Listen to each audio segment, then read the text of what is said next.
Halo semuanya, para peserta didik dari BINUS University. Nah, kali ini bertemu dengan saya Setiani Putri Hendratno dalam mata kuliah Managerial Accounting.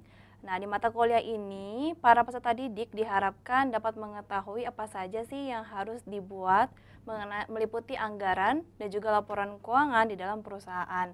Namun, kalau misalnya di mata kuliah lain mungkin terkait dengan banyak ya, seperti misalnya ada statement of cash flow gitu ya, terus ada juga pembuatan laporan neraca juga gitu dan sebagainya.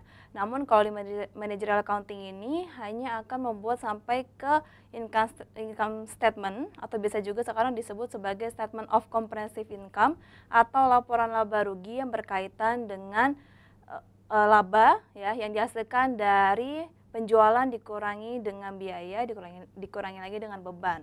Jadi lebih khusus gitu lingkupnya ya.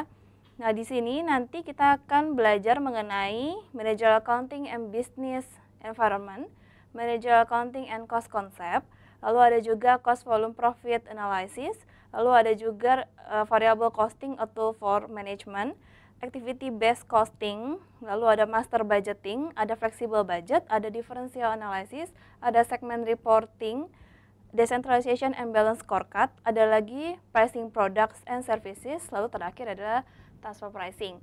Jadi diharapkan seluruh peserta didik dapat mengetahui apa itu peranan dari akuntan manajemen di dalam organisasi, memahami mengenai klasifikasi biaya dan juga perhitungan cost volume profit. Lalu diharapkan juga para peserta didik dapat menyusun income statement dengan menggunakan metode variable ataupun absorption dan juga dapat menganalisa laporan dengan menggunakan activity based costing data. Lalu diharapkan juga para peserta didik dapat menyusun dan juga master nih. Jadi diharapkan dapat memahami, lalu dapat juga menguasai flexible budget untuk manufacturing company.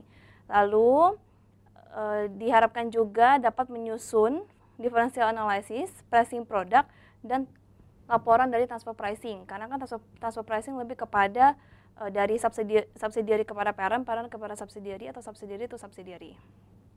Lalu yang terakhir, diharapkan para peserta didik dapat menyusun strategi bisnis dan juga semua yang berhubungan dengan pengambilan keputusan. Nah, dari semua pencapaian tersebut diharapkan para peserta didik dapat memahami dan menguasai managerial accounting ya. Dalam managerial accounting ini sendiri untuk materi pendukungnya, peserta didik dapat membaca buku ya dari Garrison, Brower, Cheng dan Yuan tahun 2015, Managerial Accounting Asia Global Edition yang kedua. Jadi kalau misalnya seperti itu mungkin bisa sama-sama dibaca juga bukunya ya, agar mengetahui gitu lebih dalam apa saja sih managerial accounting. Mungkin bisa melihat juga apa saja yang ada di dalam keseharian atau teori-teorinya atau ada case-nya juga dalam buku tersebut. Nah, selama pembelajaran ini diharapkan para peserta didik have fun ya, karena managerial accounting lebih khusus, nggak seperti ilmu lainnya yang memang dia lebih broad gitu ya, atau mata kuliah lainnya yang lebih broad. Tapi kalau managerial accounting lebih kepada case by case dari per perusahaan. Sekian dulu dari saya untuk overview, sampai jumpa nanti di topik pertama.